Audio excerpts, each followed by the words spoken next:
에스겔서 17장 말씀을 읽는 날인데요. 이 17장의 내용은 수수께끼 혹은 비유를 말씀을 하십니다. 그 내용을 말씀하시면서 당시의 유다 나라가 처해져 있는 역사적인 상황을 빗대어서 이 비유를 통해서 말씀하십니다. 당시 역사적인 현실은 우리가 몇 차례 살펴본 것처럼 바벨론 나라에 의해서 유다 나라가 세 번에 걸친 침공을 받게 됨으로써 패망을 하게 되는데 제 두 번째 침공을 받게 될 때 당시 유다 나라의 왕이었던 여호야긴 왕과 그리고 그 신하들과 그리고 약 10,000명 정도가 되는 유다의 백성들이 바벨론 포로로 끌려가게 되고요.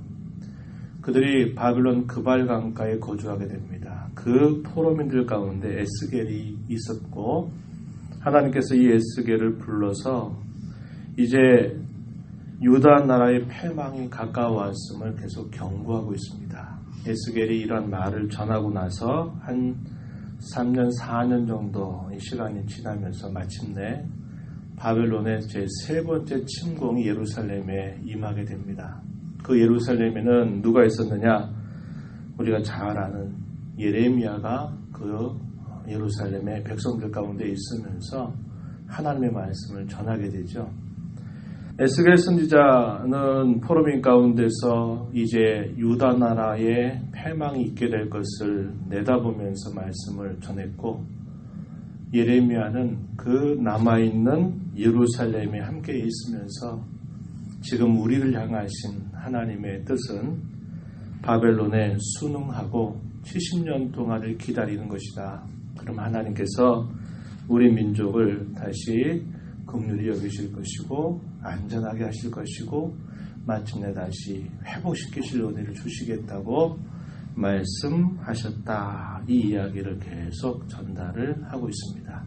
그런데 예루살렘에 남아있는 백성들이 하나님의 말씀을 듣지 않습니다. 그리고는 이미 바벨론에 포로로 끌려온 그 포로민들 가운데 대부분도 역시 하나님을 향해서 여전히 완고한 마음을 가지고 있는 그런 상태였다고 하는 겁니다. 하나님께서 에스겔 선지자를 통해서 오늘 우리가 읽은 이 앞부분에 보여주는 이 비유를 통해서 바로 그런 현실을 이야기하는 겁니다. 2절 말씀에 한번 가서 보십시오. 인자여 너는 이스라엘 족속에게 수수께끼와 비유를 말하라. 이 수수께끼 비유를 통해서 당시 역사적인 현실을 짚어주시는데 그 비유의 내용을 보면 큰 두 마리의 독수리가 등장합니다. 첫 번째 독수리는 3절에 보면은 색깔이 화려하고 날개가 크고 깃이 길고 털이 숱한 독수리 이렇게 표현했습니다. 이 독수리는 바벨론 왕이었던 느부갓네살을 빗대어서 이렇게 말했습니다. 이 독수리가 레바논에 이르러 백향목 높은 가지를 꺾었다. 이 레바논에 있는 백향목 높은 가지 뭘 말하냐면 당시에 유다 백성들을 말하는 것입니다. 그 가운데서 그 가지를 꺾되 4절에 보면 그 연한 가지 끝을 꺾어가지고 장사하는 땅에 이르러 3인의 소급에 두었다. 이 연한 가지가 여호야긴 왕을 말합니다. 여호야긴 왕을 바벨론 왕 느부갓네살이 그를 포로로 삼아서 바벨론 땅, 이 장사하는 땅 이렇게 표현되어 있죠. 4절에 바벨론 나라를 말합니다. 바벨론에 포로로 데리고 갔다는 것입니다. 그리고 예루살렘에는 그 땅의 종자 5절에 보면 그 땅의 종자를 꺾어서 옥토에 심되 수양 버들 가지처럼 큰 물가에 심었다. 그 땅의 종자는 누구냐면 바벨론 왕이 예루살렘의 왕으로 세웠던 유다의 마지막 왕 시드기야를 말합니다. 이 시드기야를 예루살렘에 두었던 겁니다. 이 시드기야는 누가 세웠느냐? 바벨론 왕 느부갓네살이 왕으로 세웠던 것이에요. 그래서 기대했던 것은 뭐냐면 그것이 자라며 퍼져서 높지 아니한 포도나무 곧 굵은 가지와 가는 가지가 난 포도나무가 되어서 그 가지는 독수리를 향하였고 그 뿌리는 독수리 아래에 있었다. 이 여호야긴 왕은 누구의 그늘 아래 있었냐면 당시에 바벨론 왕 느부갓네살의 그늘 아래 있었다라는 것을 이렇게 표현합니다. 그렇게 하는 뜻이 무엇인가에 대해서 설명해 주실 때 8절 가서 보면 이렇게 표현했어요. 8절 그 포도나무를 큰 물가 옥토에 심은 것은 가지를 내고 열매를 맺어서 아름다운 포도나무를 이루게 하려 하였습니다. 하나님께서 당시 유다 백성들을 향한 하나님의 뜻은 이 바벨론 왕에 순응하는 것이었습니다. 굴종을 말하는 게 아니라 하나님께서 그들을 겸손하게 낮추어서 하나님과의 관계를 돌아보고 하나님이 그 바벨론의 그늘 아래에서 다시 그들을 길러서 회복하시는데 하나님의 기대가 있었던 것입니다. 그런데 결국 그 바벨론 왕을 반역하는 악행을 범하게 되죠. 또 한 마리 등장하는 큰 독수리, 이 한 마리는 애굽 왕 바로를 뜻하는 표현입니다. 7절 말씀에 보면 또 날개가 크고 털이 많은 큰 독수리 하나가 있었다. 그 포도나무가 이 독수리에게 물을 받으려고 그 심어진 두둑에서 그를 향하여 뿌리가 뻗고 가지가 퍼졌다. 이렇게 표현했습니다. 당시에 유다 말기에 마지막 왕이었던 이 시드기야는 바벨론 왕에 의해서 유다에 세워진 왕임에도 불구하고 그는 어떤 정책을 펼쳤느냐? 반바벨론 정책을 펼쳤고 친애굽 정책을 펼쳤습니다. 그래서 애굽 왕의 도움을 받아서 이 바벨론의 공격을 막아내려고 하는 그런 정치적인 생각을 가지고 있었어요. 하나님 말씀하셨어요. 애굽이 너에게 도움이 되지 못한다.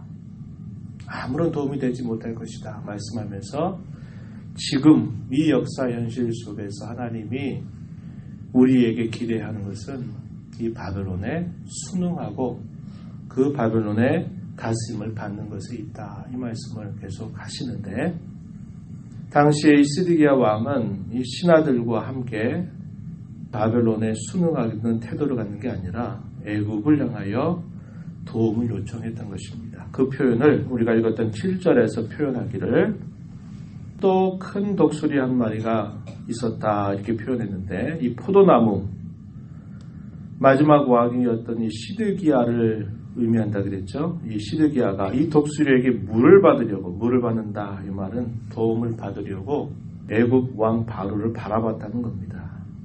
하나님께서 묻는 겁니다. 9절 말씀에 너는 이르기를 주 여호와의 말씀에 그 나무가 능히 번성하겠느냐.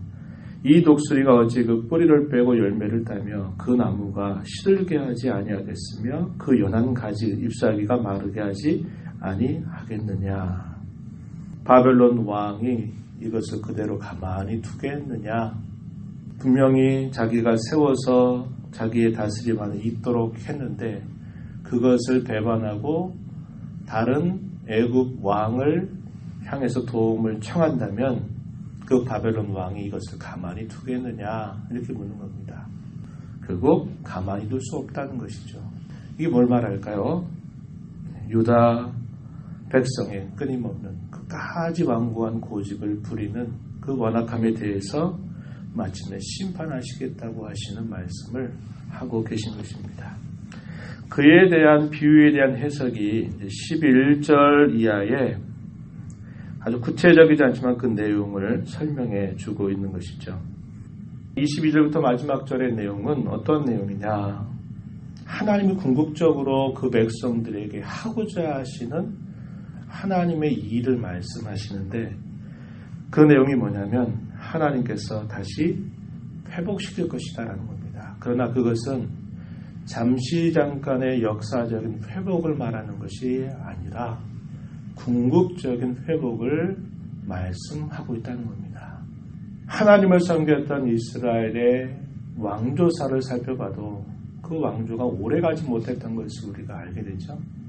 당시에 바벨론 나라에 의해서 하나님께서 자기 백성들을 낮추시고 포로 생활을 하게 하신 다음에 회복시킨다고 하는 것은 단순히 바벨론 나라에 의해서 그들이 풀려나는 것만을 말하는 게 아닙니다. 또 역사적인 상황이 바뀌면 어떻게 될 수 있어요? 또 포로로 또 끌려갈 수 있거든요. 하나님이 여기서 약속하시는 하나님의 궁극적인 약속은 영원한 하나님의 나라, 메시아를 통해서 세우실 메시아의 왕국, 하나님께서 세우시겠다고 말씀하고 계신 것입니다. 그것을 뭐라고 표현했냐면 새 가지란 말로 표현했습니다. 22절에 한번 보세요. 내가 백향목 꼭대기에서 높은 가지를 꺾어다가 심으리라. 내가 그 높은 새 가지 끝에서 연한 가지를 꺾어 높고 우뚝 솟은 산에 심을 것이다. 곧 이스라엘 높은 산 거기에 심을 것이다. 이렇게 말씀합니다. 새 순, 새 가지, 이것은 구약의 선지서를 통해서 보면 하나님께서 보내신 메시아를 이렇게 표현하고 있는 말인 것이죠. 그래서 23절에 이스라엘 높은 산에 심으리니 그 가지가 무성하고 열매를 맺어서 아름다운 백향목이 될 것이요 각종 새가 그 아래에 깃들이며 그 가지 그늘에 살리라. 연하고 새로운 가지를 심어서 그 가지가 자랄 것인데 무성하고 열매를 맺어서 아름다운 백향목이 될 것이다. 그리고 그 나무 아래 각종 새가 그 아래에 깃들이며 그 가지 그늘에 살리라. 이 말씀을 우리는 신약 성경 가운데서 예수님의 비유를 떠올릴 수 있습니다. 하나님께서 이 땅에 보내신 그 메시아를 통해서 그의 나라를 세우실 때 그것은 처음에는 마치 겨자씨 하늘과 같이 매우 작은 것에 지나지 않는다. 이렇게 이야기하죠. 그런데 그렇게 작은 겨자씨가 땅에 뿌려져 가지고 그것이 자라가면서 큰 나무를 이루게 될 것이고 그 나무 아래 공중의 새들이 깃들이게 될 것이다. 이렇게 표현했습니다. 이 공중의 새라는 것은 이 하나님의 나라 메시아 왕국이 예루살렘으로부터 온 세계에 그 나라가 퍼져가서 모든 이방의 백성들이 그 나라 안에 안식을 얻고 쉼을 얻고 그들이 살 거처를 얻을 것을 말씀하고 있는 것입니다. 여기서 말하는 것도 마찬가지죠. 각종 새가 그 아래에 깃들이며 그 가지 그늘에 살리라 하는 것은 단순히 민족적인 이스라엘 백성들의 회복만이 아니라 그 나라가 세계 모든 민족들을 품을 수 있는 큰 나라로 세울 것을 하나님이 말씀하고 계신 것입니다. 우리는 그 말씀을 읽으면서 이 예언의 말씀이 한편으로는 우리 가운데 이미 이루어진 사실로 받는 것이죠. 135년 전에 이 땅에 복음이 들어와서 그 복음을 받아서 우리와 같이 어둠 가운데 있었던 이 백성들이 이 복음의 빛을 통해서 생명을 얻게 되고 생명을 얻은 사람들이 이 땅에서 교회를 이루고 주의 나라의 백성이 되게 한 이 사실을 우리는 이미 성취된 내용으로서 이 말씀을 읽게 되는 것입니다. 그리고 그 나라는 장차 계속적으로 지금도 임하고 있고 그 나라는 더욱더 커져가게 될 것입니다. 그리고 그 나라는 우리 주 예수 그리스도의 제 이름으로 말미암아 완전하게 완성될 때를 지금 기다리고 있다는 것을 우리는 알게 되는 겁니다. 하나님께서 가장 이 역사 속에 심고자 하시는 그 내용이 뭐냐? 나라가 흥하고 쇠하고 하는 일들을 번복하는 게 아니라 이 세상의 이 역사 현실 속에다가 하나님의 나라를 심으시는 겁니다. 그리고 그 나라를 심고 그 나라의 백성들을 불러 모으시는 거예요. 그것이 하나님께서 역사 가운데 행하시고자 하는 가장 역사의 큰 목표가 되는 것이고 우리는 70년, 80년 이 짧은 세월을 살면서 그 나라의 복음을 듣고 그 나라의 백성이 돼서 우리에게 이루실 온전한 구원의 때를 바라보면서 오늘을 살고 내일을 살아가는 귀한 은혜로 초대된 사람들입니다. 이런 하나님의 은혜를 기억하고 우리가 이 땅에 살면서 하나님 나라의 백성임을 확인하고 그 나라의 백성으로 주님의 말씀, 우리 안에 내주하시는 성령님의 다스림을 잘 받아서 하나님을 영화롭게 하고 하나님을 기쁘시게 하고 나를 통해서 주의 나라가 더 많은 사람들에게 확장되어 가기를 소망하면서 오늘을 살아가야 할 것입니다. 이런 하나님의 은혜가 우리 모두에게 함께하기를 진심으로 바랍니다. 하나님 아버지, 이 새벽 시간에도 저희들을 사랑하셔서 또 이 자리에 불러주시고 찬송하며 주의 말씀에 귀를 기울여 듣게 하시고 또 말씀을 따라 이 시간도 하나님 앞에 간구하며 이 하루를 시작하게 해주셨음을 감사드립니다. 하나님께서 끊임없는 실패를 반복하고 끊임없는 반역을 일삼았던 그런 역사적인 이런 현실들을 뛰어넘어서 하나님께서 영원한 나라를 세우시고 국권이 흔들리지 않고 권능의 나라, 하나님의 은혜의 나라를 이 땅에 심으셔서 그 나라의 백성을 불러 모으시며 이 나라를 온전케 하실 그 때를 하나님께서 행하고 계심을 저희가 살펴보았습니다. 우리 주 예수 그리스도 안에서 저희들을 불러서 이 짧은 인생 가운데 영원한 하나님 나라의 백성이 되게 하시고 하늘의 시민권을 가지고 이 땅을 살아가게 하신 귀한 은혜를 늘 감사하고 저희들의 생에 다하도록 하나님 나라의 백성답게 저희들에게 주시는 말씀에 언제나 순종하기를 즐거워하고 우리 안에 내주하시는 성령님의 인도를 늘 따라 살기를 소망하며 매일매일 주 앞에 살아가는 저희가 되게 하여 주시옵소서. 은혜의 보호자 앞에 나와서 아버지 앞에 간구하는 모든 심령들의 간구를 귀를 기울여 주옵시고 저희들에게 풍성한 은혜를 베풀어 주시옵소서. 예수님 이름으로 간절히 기도하옵나이다. 아멘.